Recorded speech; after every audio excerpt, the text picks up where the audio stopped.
اعوذ باللہ من الشیطان الرجیم بسم اللہ الرحمن الرحیم رب اشرح لی صدری ویسر لی امری واحلل عقدۃ من لسانی یفقہوا قولی اللہم صلی علی محمد وعلی آل محمد۔ پیارے نبی صلی اللہ علیہ وآلہ وسلم کو دشمن ڈھونڈتے ڈھونڈتے غار حرا تک پہنچ چکے تھے۔ پچھلی ایپیسوڈ میں ہم نے جانا کہ نبی صلی اللہ علیہ وآلہ وسلم اللہ کے حکم سے ایک حکمت عملی قائم کرتے ہوئے اور دشمن کے ارادوں کو بھانپتے ہوئے کہ وہ ضرور ہمارے پیچھے آئیں گے، تو جو رستہ مدینے کو جاتا تھا اس کے بجائے دوسری جانب انہوں نے سفر کیا، اور وہ یمن کا راستہ تھا جس کے راستے میں جبل ثور آتا ہے، اور اس جبل ثور کے اندر ایک غار تھا جس کو پناہ گاہ بنایا اپنی۔ ظاہر ہے اللہ تعالیٰ ان کی مدد کر رہے تھے اور ان کو رستہ دکھا رہے تھے، اور بظاہر ان کی حکمت عملی بھی تھی، اور اللہ تعالیٰ نے ان کو یہ صلاحیت دی تھی کہ وہ بہترین حکمت عملی بناتے تھے۔ پیارے نبی صلی اللہ علیہ وآلہ وسلم اور حضرت ابو بکر رضی اللہ عنہ 3 دن اسی غار میں ٹھہرے رہے۔ ابو بکر رضی اللہ عنہ کے بیٹے عبداللہ رضی اللہ عنہ دن بھر پتہ لگاتے قریش کیا مشورے کر رہے ہیں، کیا منصوبے بنا رہے ہیں، پھر جو خبر ملتی رات کو آ کر سنا جاتے۔ ساتھ میں ان کی بہن اسما رضی اللہ عنہا وہ بھی ہوتی، یہ گھر سے کھانا پکا لاتی۔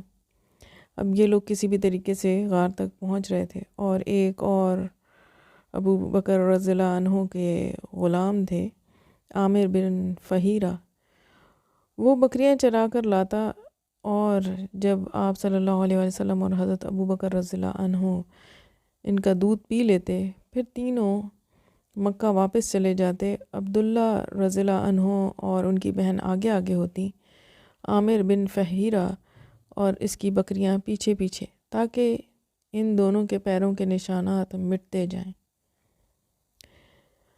پیارے نبی صلی اللہ علیہ وآلہ وسلم اور ابو بکر رضی اللہ عنہ کی تلاش اب رک گئی جب 3 دن گزر گئے۔ جو لوگ آپ کو ڈھونڈ رہے تھے اور ان کو ڈھونڈنے کے لیے نکلے تھے، مایوس ہو کر گھروں کو لوٹ گئے۔ انہوں نے سوچا اب تو سفر کا بیشتر حصہ طے ہو چکا ہوگا، اب تو محمد صلی اللہ علیہ وسلم نہ جانے کہاں پہنچ گئے ہوں گے، اب پیچھا کرنا فضول ہے۔ عبداللہ رضی اللہ عنہ روزانہ پیارے نبی صلی اللہ علیہ وآلہ وسلم اور پیارے باپ کو قریش کی ساری خبریں سنایا ہی کرتے تھے۔ قریش کی مایوسی کا حال بھی سنا دیا۔ ابو بکر رضی اللہ عنہ نے سنا تو عبداللہ رضی اللہ عنہ سے کہا، میں نے جو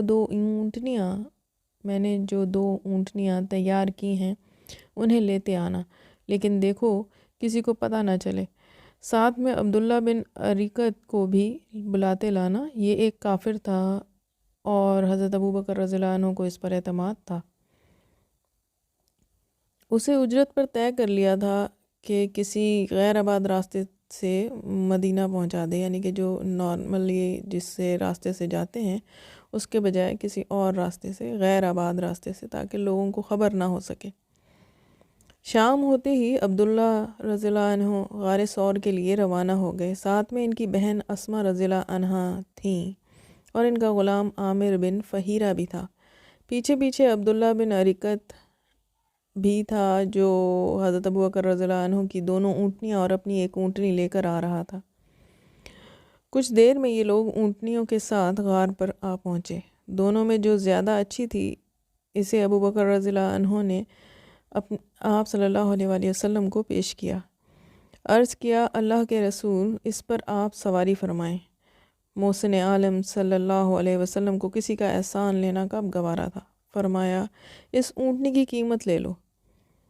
یہ اونٹنی آپ کی ہی ہے اے اللہ کے رسول، میرے ماں باپ آپ پر فدا ہوں۔ ایسے نہیں، جتنے میں خریدی ہے اتنی ہی قیمت پر۔ ابو بکر کو مجبوراً تیار ہونا پڑا۔ حضرت اسما نے سفر کا سامان کیا، گھر سے ایک ناشتے دان میں کھانا اور پانی سے بھرا ہوا ایک مشکیزہ ساتھ لائی تھیں۔ ان دونوں کو اونٹنی پر رکھنا تھا، باندھنے کے لیے کوئی رسی نہیں تھی۔ پریشان ہوئی کیا کریں۔ پھر ایک ترکیب سمجھ میں آئی، نطاق کو بیچ سے چیر کر 2 ٹکڑے کر دیے۔ یہ ایک پٹکا تھا جو انہوں نے اپنی کمر سے باندھا ہوا تھا کپڑے کا، جو عرب کے اندر یہ رواج تھا کہ وہ اس طرح سے اپنے سہولت کے لیے کوئی نہ کوئی چیز ساتھ رکھتے تھے۔ اور ایک ٹکڑے سے ناشتے دان اور مشکیزہ باندھ دیا۔ ایک کپڑے کے 2 ٹکڑے کیے اور نطاق کے، اور اس کے ایک ٹکڑے کو مشکیزہ اور ناشتے دان باندھنے کے لیے استعمال کیا، دوسرا واپس اپنے ساتھ باندھ لیا۔ یہی وجہ ہے وہ ذات النطاقین 2 نطاقوں والی کے لقب سے مشہور ہوئیں۔ آپ صلی اللہ علیہ وآلہ وسلم اور ابو بکر رضی اللہ عنہ دونوں اونٹنیوں پر سوار ہو گئے۔ عبداللہ بن ارکت بھی اپنی اونٹنی پر بیٹھ گیا۔ ابو بکر رضی اللہ عنہ نے پیچھے غلام کو بھی بٹھا لیا کہ راستے میں کوئی ضرورت پیش آئے تو زحمت نہ ہو۔ پھر یہ قافلہ عبداللہ بن ارکت کی رہنمائی میں روانہ ہو گیا اور بحر احمر کے کنارے کنارے ساحلی راستے سے ہوتا ہوا چلا، جو بالکل سنسان اور غیر آباد تھا۔ ادھر قریش کی حسرتوں کا تو خون ہو گیا، دل کے ارمان دل ہی میں رہ گئے، اس کا ان کو سخت صدمہ تھا۔ اب وہ جہاں اکٹھا ہوتے اس کا افسوس کرتے۔ پیارے نبی صلی اللہ علیہ وآلہ وسلم سے ہاتھ سے نکل گئے، اس پر وہ ہاتھ ملتے۔ قریش اپنی ایک مجلس میں بیٹھے اسی طرح رنج و غم کا اظہار کر رہے تھے کہ ایک آدمی اندر داخل ہوا۔ یہ کسی سفر سے لوٹ کر ابھی آیا تھا۔ اس نے کہا، میں ساحلی راستے سے آ رہا تھا، 3 آدمی میرے سامنے سے گزرے، میرا خیال ہے وہ محمد اور ان کے ساتھی ہی تھے۔ وہاں سراقہ نامی ایک آدمی بھی تھا جو پہلے بھی ڈھونڈنے کے لیے نکلا تھا، شاید یہ وہی آدمی تھا۔ یہ جوشم کا بیٹا تھا، بہت دور رس اور سمجھدار آدمی تھا۔ یہ بات سنی تو سمجھ گیا اس آدمی کا اندازہ بالکل صحیح ہے، لیکن اس کی تمنا تھی محمد صلی اللہ علیہ وآلہ وسلم کو پکڑنے کا فخر اسی کو حاصل ہو، انعام کے 100 اونٹ بھی اسی کے دروازے پر بندھیں۔ اس نے لوگوں کو بہکانے کے لیے فوراً تردید کی، بولا، نہیں جی، اب وہ یہاں کہاں بیٹھے ہیں، ابھی کچھ آدمی میرے سامنے ہی اس طرف گئے ہیں، میں تو ان سے اچھی طرح واقف ہوں۔ سب کو سراقہ کی بات صحیح معلوم ہوئی، کسی نے اس آدمی کی طرف دھیان نہ دیا۔ سراقہ کچھ دیر بعد وہاں سے کھسکا اور اپنے گھر کی طرف روانہ ہوا۔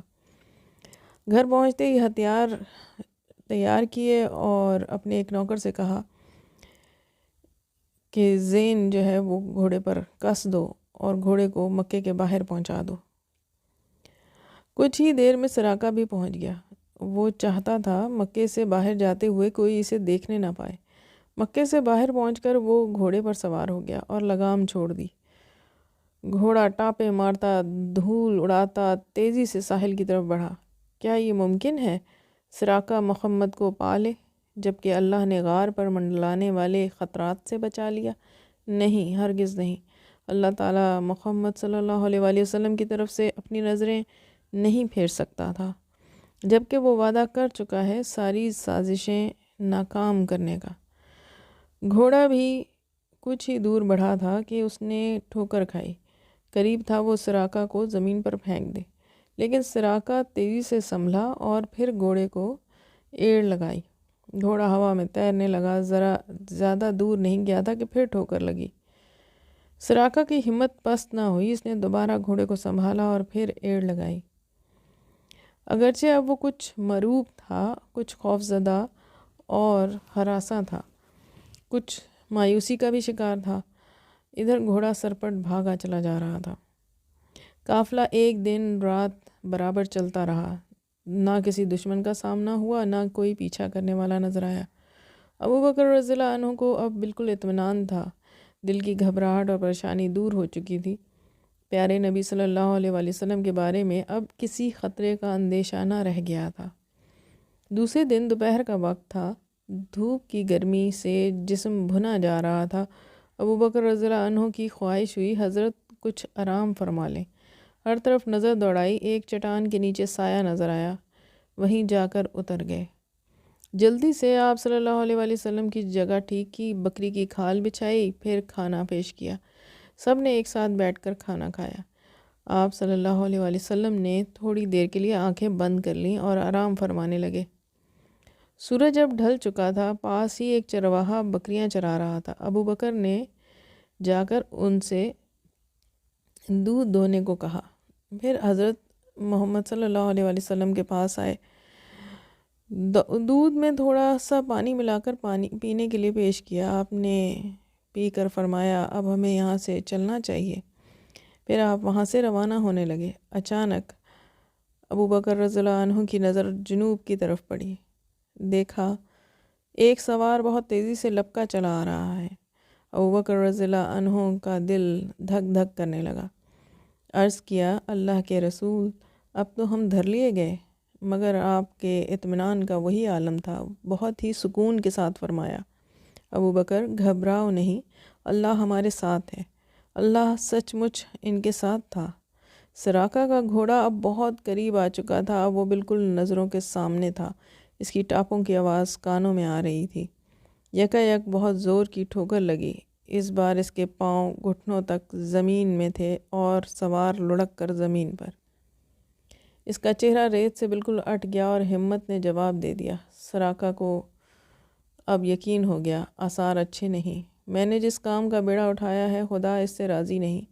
وہ وہیں رک گیا اور زور سے آپ صلی اللہ علیہ وآلہ وسلم کو اور ساتھیوں کو آواز دی، میں جوشم کا بیٹا سراقہ ہوں، ذرا ٹھہر جاؤ، میری ایک درخواست ہے، بخدا میں کوئی نقصان نہیں پہنچاؤں گا، اطمینان رکھو، میں کچھ نہیں کروں گا۔ ابو بکر رضی اللہ عنہ نے آگے سے ان سے پوچھا کہ بلکہ نبی صلی اللہ علیہ وآلہ وسلم نے ارشاد فرمایا کہ ابو بکر ان سے پوچھو کیا چاہتا ہے۔ ابو بکر رضی اللہ عنہ نے آواز دے کے پوچھا، کہو کیا چاہتے ہو؟ سراقہ نے عرض کیا، امن کی تحریر۔ رحمت عالم صلی اللہ علیہ وآلہ وسلم نے درخواست قبول کی اور ابو بکر رضی اللہ عنہ کو لکھنے کا حکم دیا۔ چمڑے کا ایک ٹکڑا تھا۔ آپ صلی اللہ علیہ وآلہ وسلم نے جو کچھ فرمایا ابو بکر رضی اللہ عنہ نے اس پر لکھ دیا، پھر سراقہ کو دے دیا۔ سراقہ نے اس کو لیا اور گھوڑے پر سوار ہو کر مکے لوٹ آیا۔ یہ سب کچھ ہوا تھا، لیکن سراقہ نے کسی سے کچھ نہ بتایا۔ اب اس کو آپ صلی اللہ علیہ وآلہ وسلم سے بے حد محبت تھی، بے انتہا الفت اور ہمدردی تھی۔ اب اگر وہ دیکھتا کوئی آپ صلی اللہ علیہ وآلہ وسلم کا پیچھا کرنے جا رہا ہے یا تلاش کی غرض سے نکل رہا ہے تو اسے بہکاتا اور جس طرح بن پڑتا روکنے کی کوشش کرتا۔ پیارے نبی صلی اللہ علیہ وآلہ وسلم کی ہجرت ہوئی تو مکے میں علی رضی اللہ عنہ کے لیے کچھ نہ رہا۔ ایک تو جان کا خطرہ، پھر آپ صلی اللہ علیہ وآلہ وسلم سے دوری کا صدمہ، وہاں کی ایک ایک چیز کاٹنے لگی اور ذات گرامی کی یاد ستانے لگی۔ اب وہ ہر وقت بے قرار رہتے اور آپ سے ملنے کے لیے بے تاب۔ امانتوں کی واپسی سے چھٹی ملی تو موقع پاتے ہی مکے سے روانہ ہو گئے۔ سواری کے لیے نہ کوئی اونٹنی تھی نہ خچر، لیکن آپ سے جا ملنے کا شوق میں پیدل ہی چل پڑے۔ بڑی بے تابی سے تیز قدم بڑھانے لگے۔ سبحان اللہ، یہ تھی علی رضی اللہ عنہ کی وفاداری، یہ تھی علی رضی اللہ عنہ کی سعادت مندی۔ کتنے اونچے انسان تھے وہ، کتنی نیک تھی ان کی طبیعت۔ اس زمانے کا لمبا سفر، وہ بھی تنہائی اور بے سر و سامانی کی حالت میں، اور وہ بھی پیدل۔ کتنی بلند تھی ان کی ہمت، کیسا محکم تھا ان کا عزم، راستہ بھی کیسا لک و دک، ریگستان، ہر طرف ویران اور سنسان، نہ سائے کی آس نہ پانی کا امکان، اوپر سے چلچلاتی ہوئی دھوپ، نیچے سے تپتی ہوئی ریت جیسے آگ کی چنگاریاں۔ لیکن یہ سب چیزیں ایک طرف، رسول خدا صلی اللہ علیہ وآلہ وسلم کی محبت ایک طرف۔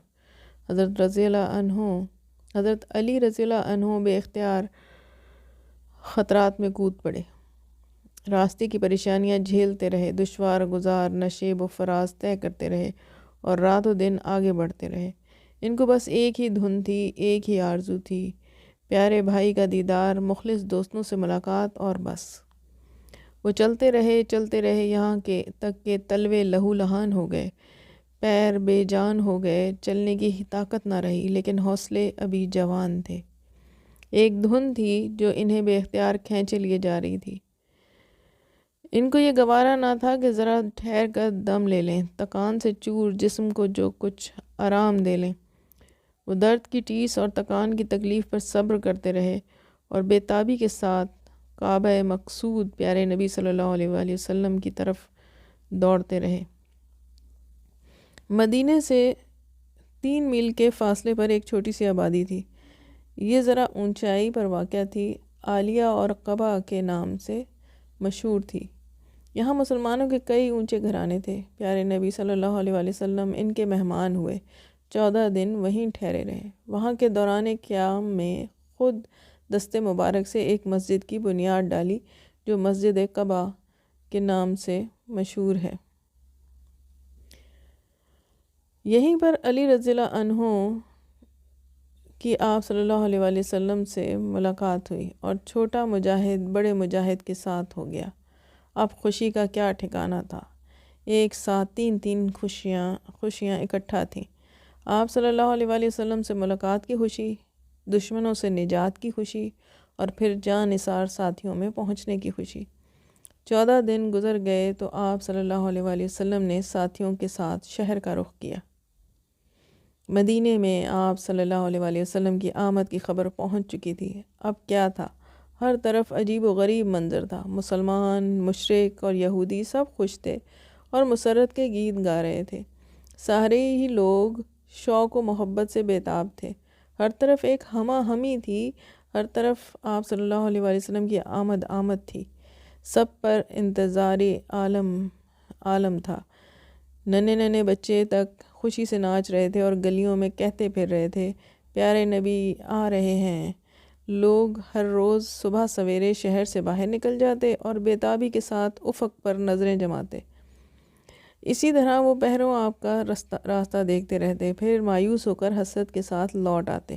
ایک دن وہ انتظار کر کے واپس جا چکے تھے کہ ایک اونچے ٹیلے سے آواز بلند ہوئی اور ساری فضا میں گونج اٹھی، لوگوں جس کا انتظار تھا وہ آ گیا۔ یہ ایک چھوٹا سا جملہ تھا جس پر سارا مدینہ بےتاب ہو اٹھا۔ سب کے دل بلیوں اچھلنے لگے، مردوں کے سینے خوشی سے امنڈ آئے، بچوں اور عورتوں کے چہرے پھول کی طرح کھل اٹھے۔ یہ آواز ایک یہودی کی آواز تھی جو مسلمانوں کی طرح بےتابی سے محمد صلی اللہ علیہ وآلہ وسلم کا انتظار کر رہا تھا۔ اس نے اپنی آنکھوں سے دیکھا، ہر مسلمان محمد صلی اللہ علیہ وآلہ وسلم کے انتظار میں خوشی سے بے قابو ہے۔ ہر سو ایک عجیب دھوم دھام اور چہل پہل ہے۔ کیوں؟ محمد آ رہے ہیں۔ اس سے وہ بہت متاثر ہوا۔ اب اس پر بھی ایک انتظار کا عالم تھا۔ آج اس نے دیکھا ایک چھوٹا سا قافلہ آ رہا ہے، سمجھ گیا یہ وہی ہر دل عزیز مہمان ہے، خوشی سے پکار اٹھا۔ لوگوں جس کا انتظار تھا وہ آ گیا۔ تمام بوڑھے اور جوان بےتابانہ گھروں سے نکل آئے اس نئے مہمان کے استقبال کے لیے۔ اکثر لوگ آپ کو پہچانتے نہ تھے کیونکہ انہوں نے کبھی دیکھا نہ تھا، لیکن ان کے دل آپ کو خوب جانتے تھے۔ کھجور کے ایک درخت کے نیچے پیارے نبی صلی اللہ علیہ وآلہ وسلم کی اپنے ساتھیوں سے ملاقات ہوئی۔ لوگ شوق سے بےتاب تھے لیکن پہچان نہ سکتے تھے۔ حضرت ابوبکر رضی اللہ عنہ نے دھوپ سے بچانے کے لیے سر پر چادر تانی، تب لوگوں کو معلوم ہوا یہی اللہ کا پیارا رسول ہے۔ یہ جمعہ کا دن تھا، راستے میں نماز کا وقت ہو گیا۔ اس وقت آپ صلی اللہ علیہ وآلہ وسلم بنی سالم کے محلے میں تھے۔ آپ صلی اللہ علیہ وآلہ وسلم نے جمعے کی نماز یہیں ادا فرمائی۔ آپ کے ساتھ ان جاں نثاروں نے بھی نماز ادا کی جو آپ کو دیکھنے سے پہلے ہی مسلمان تھے۔ اس کے بعد رسول خدا صلی اللہ علیہ وآلہ وسلم مدینے میں داخل ہوئے، اس پاک سرزمین میں جس نے آپ کو ہاتھوں ہاتھ لیا جبکہ وطن نے آپ کا ساتھ نہ دیا تھا۔ آپ کے ننیالی رشتہ دار بنو نجار ہتھیار سج کر آئے۔ قبا سے مدینے تک آپ کے دونوں طرف جانثاروں کی قطاریں تھیں۔ ایک عجیب و غریب منظر تھا، برسہ برس گزر گئے تھے، خوشی و غم کے ہزارہا واقعات پیش آ چکے تھے، لیکن مدینے کی گلیوں نے کبھی ایسا نظارہ نہ دیکھا تھا۔ مدینے کے ہر خاندان کی تمنا تھی رسول خدا صلی اللہ علیہ وآلہ وسلم کو اپنا مہمان بنائیں۔ ہر قبیلہ سامنے آ کر عرض کرتا، اللہ کے رسول آپ ہمارے یہاں ٹھہریں، دیکھیے یہ گھر ہے، یہ مال ہے، یہ جان ہے۔ رسول خدا صلی اللہ علیہ وسلم مسکراتے ہوئے ان کا شکریہ ادا فرماتے اور دعائے خیر کرتے۔ اس وقت آپ صلی اللہ علیہ وآلہ وسلم اونٹنی پر سوار تھے۔ آپ نے اس کی مہار ڈھیلی کر دی اور فرمایا، میں وہاں ٹھہروں گا جہاں اللہ ٹھہرائے گا۔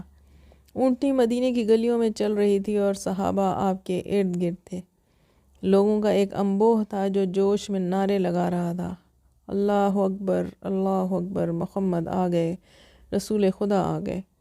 ننھے ننھے لڑکے اور معصوم بچیاں دف بجا رہی تھیں اور خوشی میں گاتی جا رہی تھیں، طلع البدر علینا من ثنیات الوداع وجب الشکر علینا ما دعا للہ داعی۔ عورتیں گھروں کی چھتوں پر چڑھ گئی تھیں اپنے معزز مہمان کو ایک نظر دیکھ لینے کے لیے۔ مرد اونچی اونچی جگہوں پر چڑھ گئے تھے اور اس طرح آپ صلی اللہ علیہ وآلہ وسلم کو خراج عقیدت پیش کر رہے تھے۔ پیارے نبی صلی اللہ علیہ وسلم کی اونٹنی چلتی رہی پھر ایک جگہ آ کر ٹھہر گئی اور وہیں بیٹھ گئی۔ یہ خاندان بنو نجار کے 2 یتیموں کی زمین تھی۔ اس میں کچھ قبریں تھیں، کچھ کھجور کے درخت تھے۔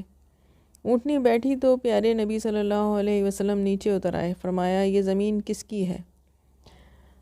آپ یہاں مسجد بنانا چاہتے تھے۔ افرا کے بیٹے معاذ آگے بڑھے، عرض کیا، رسول خدا، سہل اور سہیل 2 یتیم بچے ہیں، یہ زمین ان کی ہے، باپ کا سایہ سر سے اٹھ چکا ہے، اب وہ دونوں میری پرورش میں ہیں، آپ خوشی سے یہاں مسجد بنوائیں، میں انہیں راضی کر لوں گا۔ آپ صلی اللہ علیہ وآلہ وسلم نے ان یتیم بچوں کو خود بلا بھیجا۔ دونوں نے یہ زمین مفت دینی چاہی، لیکن آپ نے پسند نہیں فرمایا اور قیمت دے کر خرید لی۔ پھر زمین برابر کی گئی اور مسجد بننی شروع ہو گئی۔ آپ صلی اللہ علیہ وآلہ وسلم حضرت ابو ایوب انصاری رضی اللہ عنہ کے مہمان ہوئے۔ اب کیا تھا، وہ برکتوں سے نہال ہو گئے۔ حضرت ابو ایوب رضی اللہ عنہ آپ کا بہت خیال رکھتے، ہر طرح کا آرام پہنچانے کی کوشش کرتے۔ 7 مہینے آپ یہیں ٹھہرے رہے۔ اس مدت میں مسجد بن کر تیار ہو گئی۔ پھر مسجد کے قریب ہی امہات المومنین رضی اللہ عنہما کے لیے کچھ کوٹھریاں بنی جن کو حجرہ کہتے ہیں۔ اب آپ صلی اللہ علیہ وسلم یہیں چلے آئے۔ رسول خدا صلی اللہ علیہ وسلم قبیلہ بنی نجار میں ٹھہرے تو قبیلے والوں کو کتنی خوشی ہوئی، اس کا اندازہ کون کرے۔ بنی نجار کی چھوکریاں خوشی سے اچھلتی تھیں اور بے خود ہو کر یہ گیت گاتی تھیں، ہم خاندان بنی نجار کی بیٹیاں ہیں، اے ہے محمد ہمارے پاس رہیں گے۔ پیارے نبی صلی اللہ علیہ وآلہ وسلم مدینے میں رہنے لگے۔ رہتے رہتے کافی دن ہو گئے۔ یہ دن بہت سکون سے گزرے، ہر طرح کا آرام تھا، کسی طرح کا خوف اور خطرہ نہ تھا۔ پیارے نبی صلی اللہ علیہ وآلہ وسلم نے امہات المومنین کو بھی بلا لیا، پیاری صاحبزادیاں بھی آ گئیں۔ حضرت ابو بکر رضی اللہ عنہ نے اپنے بیٹے عبداللہ رضی اللہ عنہ کو لکھ دیا، وہ بھی ماں بہنوں کو لے کر مدینے آ گئے۔ دوسرے ساتھیوں نے بھی اہل و عیال کو بلا لیا، جو مسلمان مکے میں رہ گئے تھے وہ بھی مدینہ چلے آئے، ساتھ میں بیوی بچوں کو بھی تنگ لائے۔ یہ لوگ مدینہ آئے تو بالکل خالی ہاتھ تھے، ساتھ میں کچھ بھی نہ تھا، بڑی تنگی کا سامنا تھا، لیکن انصار ان کی بہت مدد کرتے، ان کے آرام کا خیال رکھتے، لیکن پھر بھی کوئی باقاعدہ انتظام نہ تھا۔